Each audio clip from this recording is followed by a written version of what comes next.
எறும்பும் புறாவும். ஒரு நாள் வெயில் காலத்தில் ஒரு எறும்பு தண்ணீரைத் தேடிக் கொண்டிருந்தது. சிறிது நேரம் சுற்றித் திரிந்த பிறகு அது ஒரு நீரூற்றுக்கு வந்தது.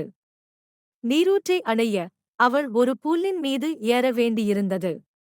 மேலே செல்லும்போது அவள் வழுக்கி தண்ணீரில் விழுந்தாள்.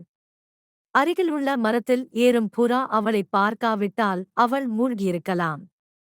எறும்பு சிக்கலில் இருப்பதைக் கண்ட புறா விரைவாக ஒரு இலையை பறித்து, போராடும் எறும்பின் அருகே தண்ணீரில் போட்டது. எறும்பு இலையை நோக்கி நகர்ந்து அதன் மீது ஏறியது. விரைவில் இலை வறண்ட நிலத்துக்கு நகர்ந்தது. எறும்பு வெளியே குதித்தது. கடைசியில் அது பாதுகாப்பாக இருந்தது. அந்த நேரத்தில் அருகில் இருந்த ஒரு வேட்டைக்காரன் புறாவின் மீது வலையை வீசி அதைப் பிடிக்கப் போகிறான்.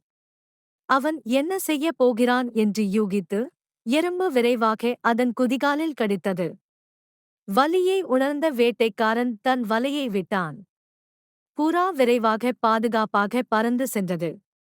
ஒரு நல்ல திருப்பம் மற்றொரு திருப்பத்தை ஏற்படுத்துகிறது.